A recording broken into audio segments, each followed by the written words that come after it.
You're very welcome along to the Matchbook NFL podcast. Hard to believe the regular season is behind us, and we have 6 games on Super Wildcard Weekend. They're now calling it. I'm your host Daniel Hussey, and joined every week by Judah Fortgang and Doug Kezirian. Judah, before we get started, we'd like to review the regular season best bets ORIs in profit, looking very strong. And ordinarily, Judah, you'd be stealing the headlines with 24.6% ROI. But been a great year. Although Doug has come on here, put us all to shame. We talk about variance all the time. There's plenty of luck involved here, but definitely good to have another nice season of best bets. Yeah, Doug. 68.3%. If only we were backing them ourselves as the only bet of the week, we probably wouldn't either of us be doing the podcast, I guess, at this point. Yeah, we could retire. All right, maybe it's circa million first place if just had team totals as part of the distribution. Did well, 12 games above 500. Did not finish in the money though, so a little disappointed after last year doing well. But sometimes things break your way, especially this year. Such an outlier year with the results skewing so one direction. It actually played into my hands. Obviously I bet underdogs here and there, and more. I feel like favorites, obviously we know the results, but I feel like there's opportunities there more because of the market and the math individuals who tend to shape the market. So it just kind of broke the right way. But again, it was a lot of team totals, and you got to get lucky here and there. Jameis Winston will always be an honorary member for this season's great run. But let's be honest, small sample size, but those numbers always make you smile. Absolutely, yeah, strong. And if you want to see the individual results, we've tweeted both of them out on the Matchbook X page, as it's now called. Sorry, I keep calling it Twitter.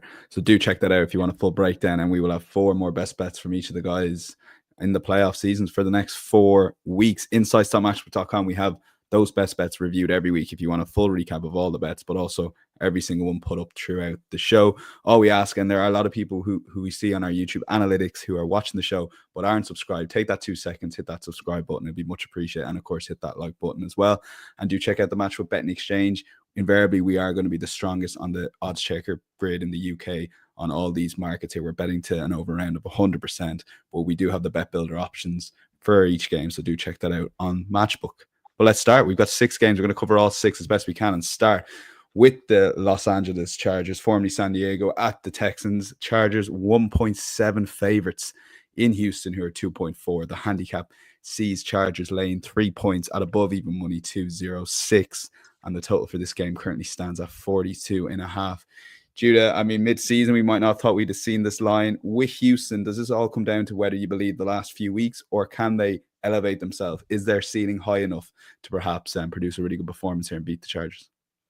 Yeah, I think it's more than just the last few weeks. This is an offense that for the season has the worst success rate in the NFL. That is plays in which they are closer to scoring points than not. Their offense has not been good all season, and that's certainly worrisome. And I think the Chargers are a fairly vulnerable defense, but this is perhaps not the spot for a team like the Texans to take advantage. And on the other side of the ball, the Texans force a lot of these deep throws. This has been true each of the past couple of years with D'Amico Ryans, but they also lead the NFL in drops, or opposing teams have dropped more passes on these deep throws than any other team in the NFL, which has kind of helped their efficiency. I think that number would look very different, or it's a combination of, I should say, uncatchable passes and drops. I think that would look very different if they played all their games against the Chargers. And Justin Herbert has been one of the premier deep passers since coming into the NFL, and this has certainly been true of this season as well. I think the Chargers are going to be able to put up points, and this is just not a good Texans offense right now, and I don't think they're going to be able to take advantage of what I think is still an overrated Chargers defense relative to market pricing. Okay, and you lean Chargers. How are you going to play it if you had to? Would it be money? Sorry, not money line. Would you lay the 3? Just, I guess odd lines are probably not the play here. Yeah, I think. Oh, sorry. I thought it was, okay, I got it. I was just going to say for me, I would just go on regular lines here. Not looking to get too crazy. Okay, that's -3. And Doug, over to you on this one. I mean, some of the points that Judah made is on the Texans, and it's been a large enough sample size. Maybe half the season they haven't played well, but you're liking them maybe perhaps in different markets like the team total.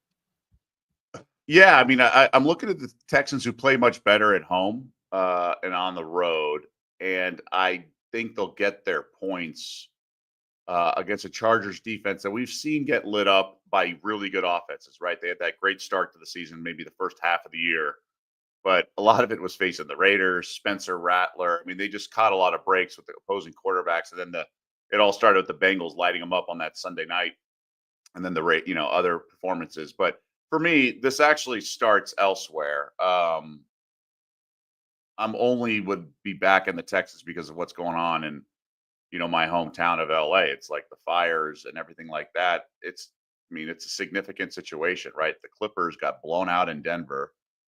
Players after the game were talking about how their minds are elsewhere. The LA Kings had their game canceled at home. I don't know what's going to happen with the Lakers tonight. So I just don't know what kind of attention to detail and practice.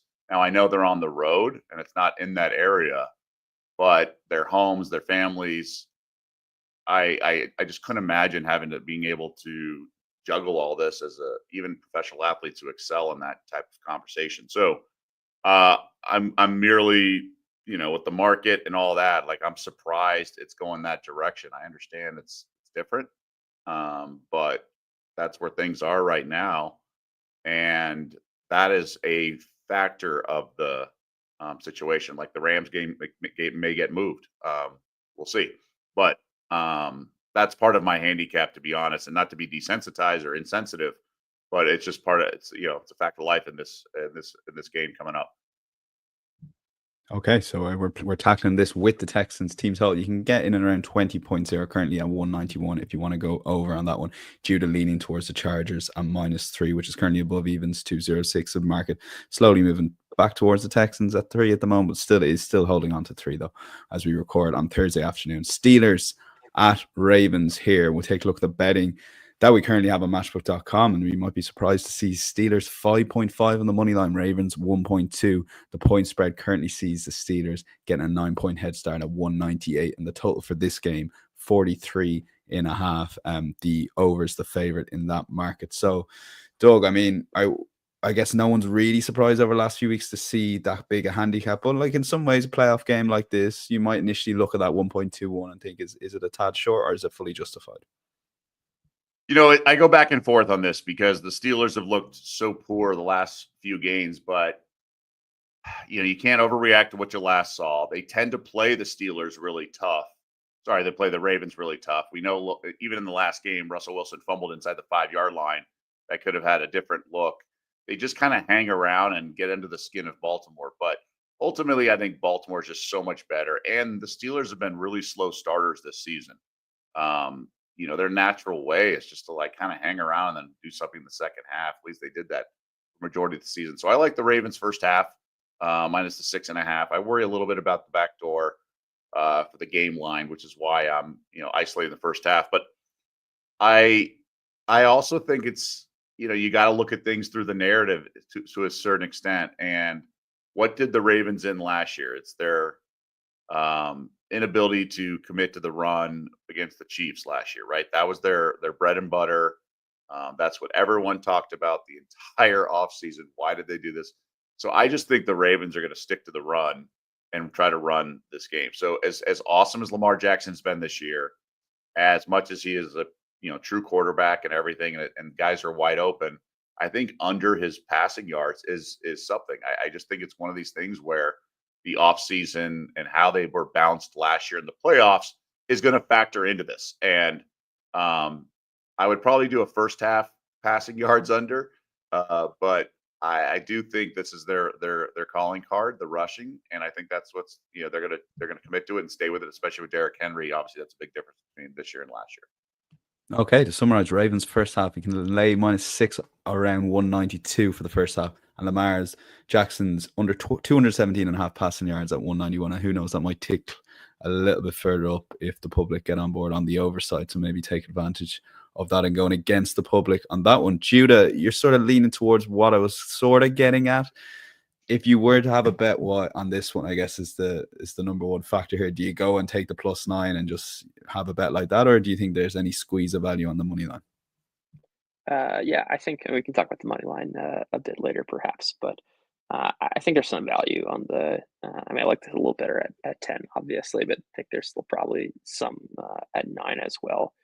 The Steelers have played scrambling quarterbacks exceptionally well, or rushing quarterbacks, I should say, exceptionally well for years now. And then in Jackson's 6 games, he's 14 carries for 97 yards. It's been true historically, and I think it's true even. The Steelers have been historically good at slowing down opposing quarterbacks, which certainly I think would hurt the Ravens offense. And it's just a lean. I mean, obviously this is a Ravens team that can beat you in so many different ways, and they can rely on that ground game and win in that way. I think Zay Flowers is likely to miss this game. I would not understate how much that matters. The Steelers play a lot of man coverage. They really only have one good corner in Joey Porter. He'll be matched up against Rashad Bateman now. You're relying on kind of your Nelson Aguilars of the world to win. And the other part I'd add here is that the Steelers have been the best defense in the NFL kind of after 2.5 seconds. If you get rid of the ball quick and you can generate quick separation, they're very vulnerable. But if you let this pass rush start to get to you, then they've been unbelievable all season. And Lamar Jackson is just not the quarterback who is going to get rid of the ball quick in the same way that Patrick Mahomes is beating them, kind of to give an example on Christmas Day. So I think there are plenty of pathways for the Steelers to stay competitive here, even if the Ravens are obviously a house on offense, and certainly there are paths for them to blow the Steelers out as well. Okay, so Judah leaning towards the Steelers at +9 and liking that pass rush matchup there, and Doug going for Ravens first half at lane 6 and Lamar under passing yards, which is currently the line around 217.5. Let's move on to a game here. We have the Denver Broncos at the Buffalo Bills. Broncos very impressive, got the job done in week 18, 5.1 up against Bills in Buffalo at 1-2-4. The point spread sees Broncos a little bit less than last game, 8.5 at time recording, 194, and the total for this one is 46.5. The over standing at 192. Doug, I give Denver a squeak. Am I buying too much into the week 18 hype / the last few weeks? But I know they were up against basically a third string Chiefs defense at times, but I did like some of the plays Sean Payton was doing through Bo Nix. Is there any case for the Denver Broncos here? There is, and I'm going to talk out of both sides of my mouth a little bit on this one. So Denver had, I believe, the best record against the spread this year, if not one of the best. A lot of that is Bo Nix's evolution, right? So a rookie quarterback, rookie playing the most important position in all of sports, right? So he's allowed to get better. So performances and things like that throughout the season, I take it with a grain of salt, because if he's playing well at the end of the year, that makes sense. That's predictive. That is justifiable, because the learning curve is so steep for a situation like a rookie playing in that position. With that being said, this was a team that is a little bit of a farce, like feasted on bad teams. So they had their first win of the year was at Tampa, catching the Bucs off the big revenge win against Detroit at the Lions, and Tampa afterwards said, yeah, we didn't show up. We didn't have the right mindset. And then after that, they just beat up on bad teams like the Jets, Raiders, Saints, Carolina. The home win over Atlanta was solid, but it was a great scheduling spot. They do have a home field advantage. But the team we saw against the Browns on Monday night, they really should have lost the Colts game, but then, Jonathan Taylor drops the ball, and then the Colts run that stupid flea flicker. Like, just things went right. And remember, in this round of the playoffs, we do see blowouts. We saw it in college football, sort of the home games in the first round of the playoffs. The sort of the cream rises to the top, and I just don't think they have the right formula to beat the Bills. Buffalo's rush defense is not very good, but that's not what Denver does well. And I just don't think they're going to have the horses. I think they're going to have too many 3-and-outs, or just punts, I should say. And I really think the Buffalo offense is humming, and the Denver defense is a little overrated, but their offense is underrated a little bit. I just think over 4 quarters, the Bills are going to kind of pull away and win this. And it's going to be a Denver team that is just running out of runway, right? Like that comeback against the Bengals, like Zach Taylor was an idiot with his play calling inside the 5, gave Denver more time on the clock than they should have. And then they had the 4th down jump ball to Mims. Like at some point, it's going to run its course. And I think we see that at Orchard Park on this weekend. Okay, so Doug, happy to lay the 8.5 at 199 for the Bills. You mentioned blowouts. We do see shocks in this round, and we'll move on to a team that had one of the biggest shocks last year in beating the Cowboys. It's the Green Bay Packers at the Philadelphia Eagles. Judah skipping that previous game has no strong opinion, so we'll go to Judah first here. Packers 3.1 underdogs, Eagles 146. The handicap currently has Packers at 4.5. That was 5, so it's ticked down to 4.5 at even money. 45.5 is the total. Green Bay, I mean, I know you don't have a strong opinion on the line here, Judah, but I guess Green Bay are live contenders here, and obviously they will feed on what happened last year against the Cowboys. Yeah, I mean, I think, well, they're a very different team this year than last year. Last year, they were really leaning into the pass. They were leaning into Jordan Love's ability to throw downfield. This year, they've been an extreme run-heavy team. They're relying on their ground game. They're relying on their defense. And that kind of leads me to the under because I think it's true of both teams. I'm not sure about the quarterback health for either of these teams. Anytime a quarterback goes through the concussion protocol and it's not like 7 to 10 days, I start to be very concerned. I mean, Hurts is I mean, I don't know. He's still going through it. He was a limited participant in practice. It's been a couple of weeks now. It's certainly concerning. And in the small sample of data we have, there is some compelling evidence that quarterbacks in their first game back from concussion have tended to struggle, and certainly more so than the market anticipates. Though that's obviously a small sample. And then Jordan Love himself is not healthy. He talked about he's like telling it hurts to throw. His elbow is bothering him. And I think we will likely see both of these teams do what they've done all season, which is rely on their ground game. And these are two defenses that have been among the best in the NFL at defending the run. I think we'll see each of these rushing offenses have some success, right? It's not like they're going to be running for 1 to 2 yards per carry as if they're playing the Tampa Bay Bucs defense, but I think it's almost just enough to generate plenty of first downs and plenty of punts. Not enough to kind of sustain lots of drives. So that just has me on the under. I don't trust the health of these quarterbacks. I think these are teams that want to play slow, and these are two pretty solid defenses at this point in the season. Okay, the lean to the under is 45.5. Good case for Judah at 192. Doug, if the game does play out like Judah says, questions over both quarterbacks' health, run heavy game, which team is that going to suit if we're looking at a line of 4.5? So I think it favors the Eagles a little bit, but it's just a giant question mark with Jalen Hurts, right? He's been cleared to play, but there's got to be a rust component to this. I don't know if I don't want to say PTSD with a smile, but you get hurt, things come back. I don't know if you're gun shy a little bit, whatever. I just think there's a lot of assumptions being made in this game with the Eagles clicking and everything, whereas the Packers are built to go on the road. They can run the ball. And I don't love Jordan Love, but his stats sort of paint a different picture. This team's just not that great. They didn't execute a lot. Their best win is at the Rams, but beside that, like historically, they're not like that good against above 500 teams. Philly was rolling, did really well, and then sort of had the hiccup against Washington with Jalen Hurts getting hurt in that game. Obviously Jaden Daniels' game-winning pass at the end. 4.5, like if it were 3, I would love Philly, but just the 4.5 is kind of like that wonky number. I do think Green Bay can run the ball effectively, and historically LaFleur's been great in the underdog role. It's just a lean to the Eagles. They're a really good team when they're at their best. I just wonder if they have a little rust that they need to knock off, maybe even in the first half kind of thing. Okay. We will lean towards the Eagles from Doug there, which is -4.5 at 195. And I guess the stronger case of the two, potentially Judah's undershout 45.5, currently at 192. Let's move on to Judah's Commanders at the Bucs. I mean, I haven't checked yet to see as he backed the Commanders. I might keep that surprise. Commanders 248, underdogs to the Bucs at 167. Commanders getting a 3-point head start. The total 50.5 now, ticking up a little bit. The under 192 there, over 195.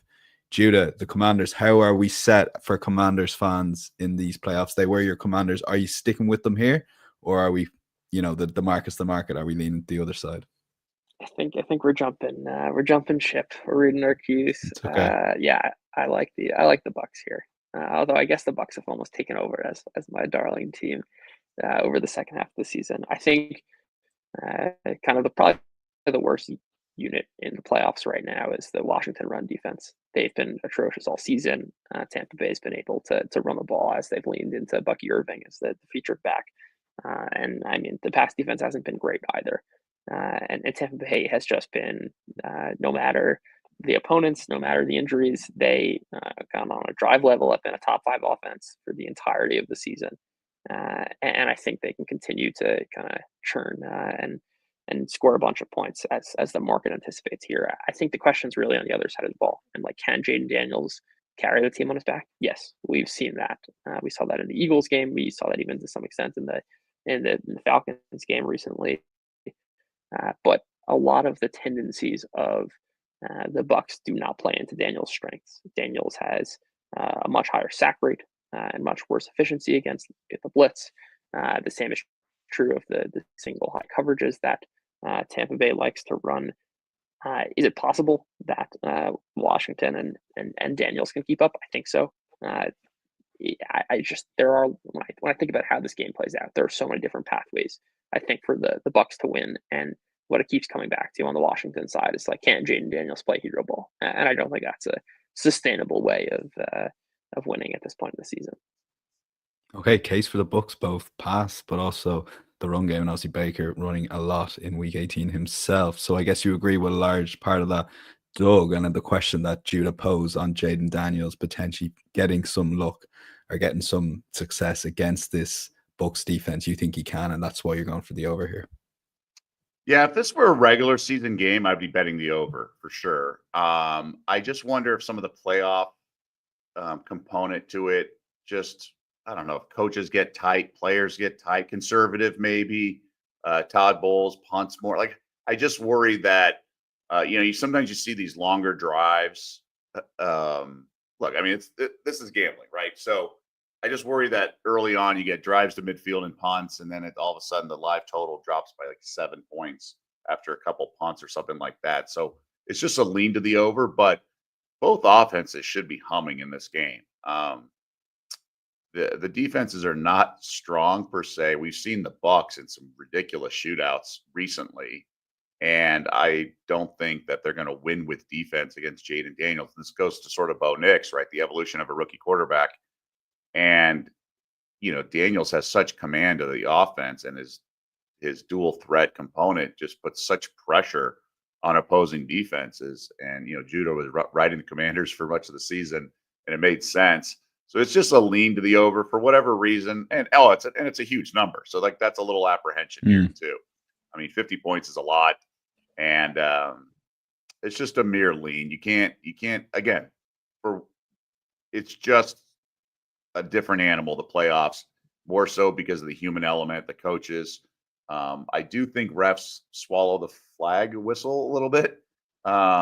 So it's kind of like the change from the preseason to the regular season. I do think there's going to be an element of it, but this game could also open up, right? Like, if one team gets up big, it's going to be kind of like that Packers Cowboys game we saw last year. Not on the fast turf like that stadium had, but it does lend itself to one of these high scoring, 34-24 type of games too. Okay, yeah, and it's an over alt is screaming out to me there as a fun bet, Doug. But we'll lean over for Doug and I'm listening to Judah too much throughout the season, 18 weeks of it.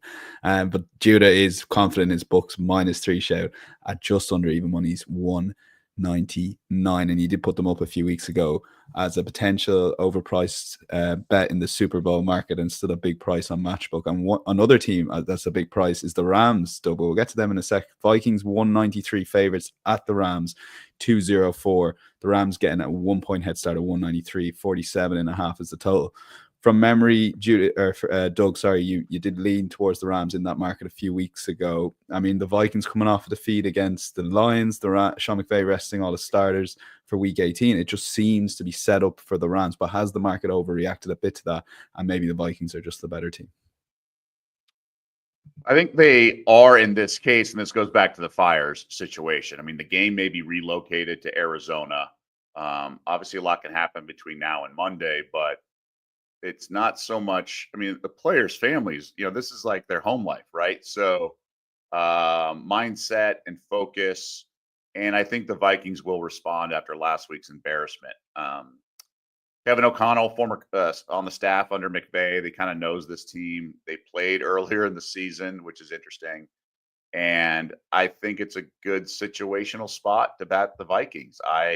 For the human element to this, I mean, look, the Lakers head coach had to be evacuated. I mean, it's just crazy what's going on in the city. It's devastating. I have friends from high school and stuff. Their homes are wiped out, and it's crazy. So I just don't understand how teams can prepare and things like this for a playoff game, especially if they relocate. So I would say check your house rules. And in terms of the first quarter, which I like, I think, this just metrics from the season or, stats, whatever you want to say, like the Rams are one of the worst teams in the first quarter all year, second worst in terms of scoring output. Vikings among the best jumping on teams. Now, is that necessarily predictive in the playoffs, especially when you know each other and it's a rematch of a regular season game? The Rams have just been slow starters, but their defense has evolved. Their young defense has evolved. So I like the under, but I think the Vikings money line is a strong play. And I also question Cooper Kupp, like just where is he right now at this juncture of his career? Nakua has been awesome, but I think the Rams are a little weaker than people realize.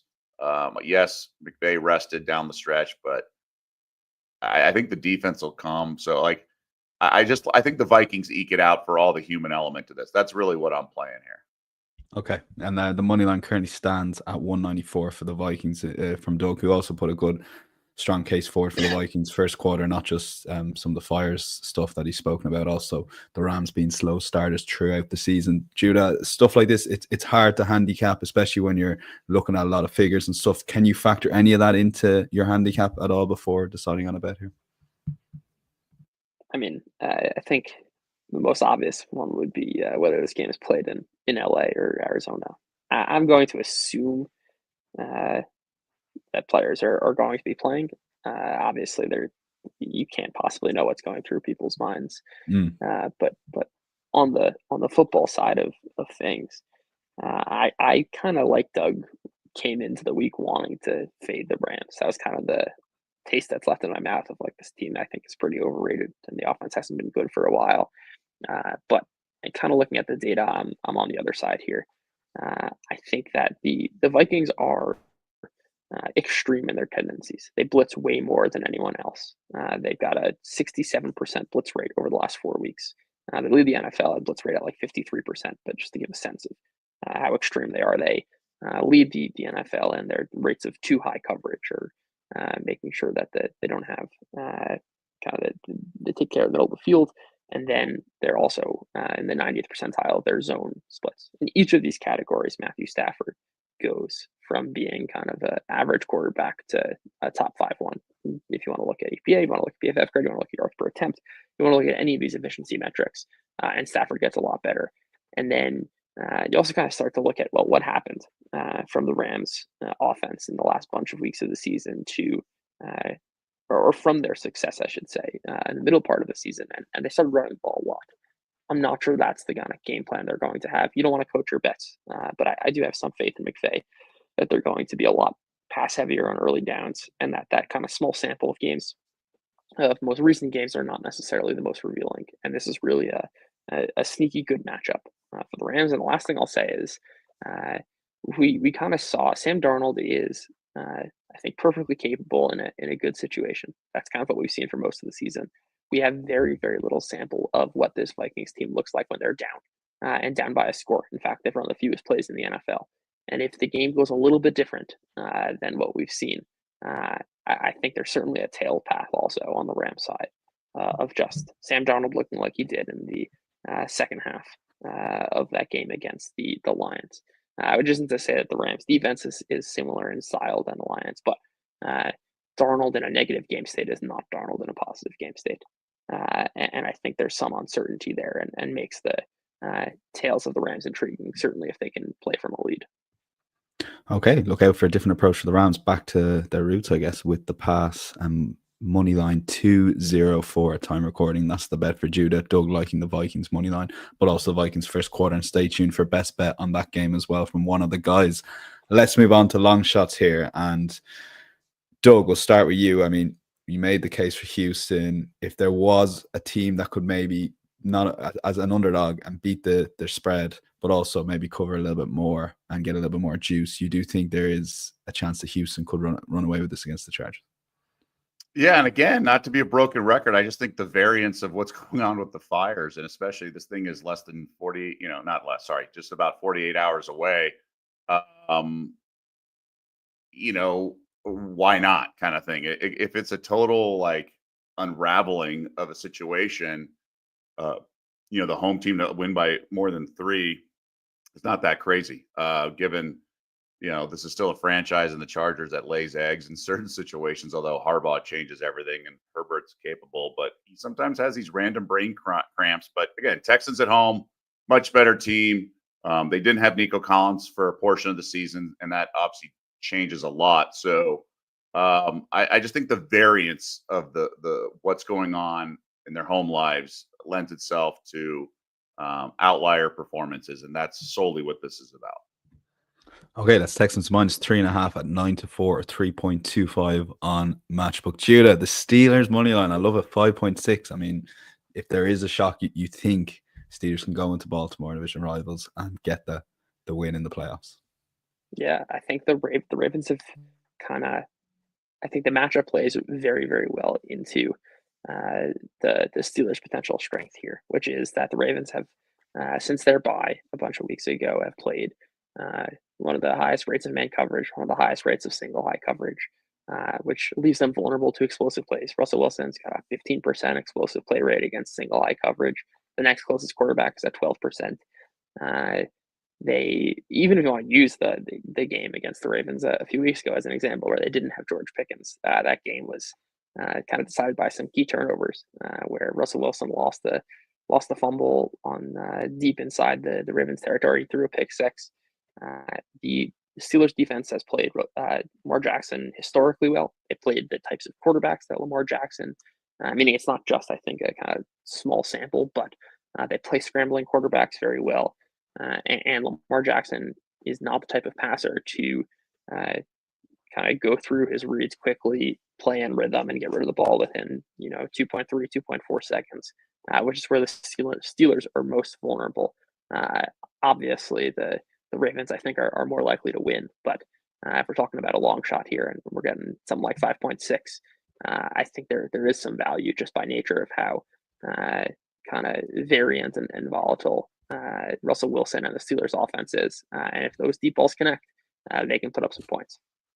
Yeah, not just a 5.6 shot, but one that could be fun to watch if, like you said, some of Russell Wilson's deep balls connect early on. So that's Steelers money line 5.6, Texans minus 3.5 and 3.25 for Doug in the long shot sections. And best bet time, we've mentioned the incredible ROI from both the guys. Doug, a season to remember. I don't know if you can top 60 plus, but 68% ROI, absolutely sensational.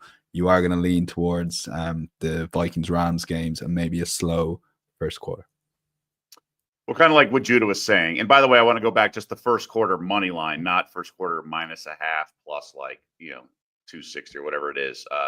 So about Cool. That Vikings game. But this goes to the Rams being slow starters, but I think the defense has come around in a lot of ways. And what Judah was talking about being, the Vikings play from ahead, much different situation. They're obviously an excellent home field advantage there, but that's not the case in this situation with Minnesota on the road. I think under 9.5 first quarters are a really good bet.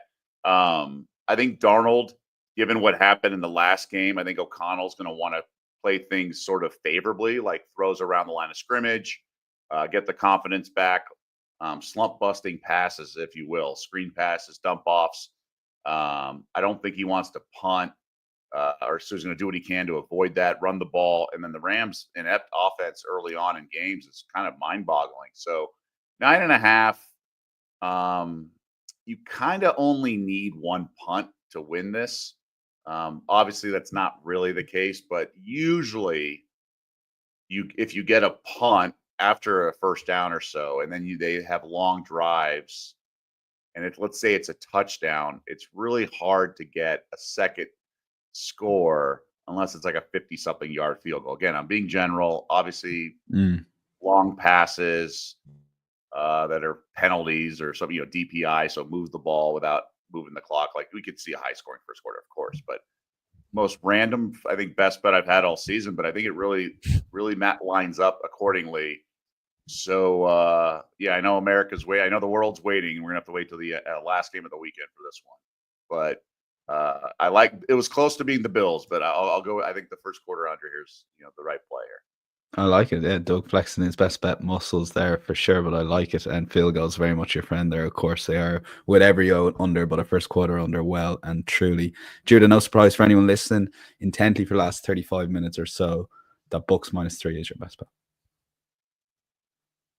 Yeah, I think there are just too many ways for the Bucs to succeed, whether it's passing, running.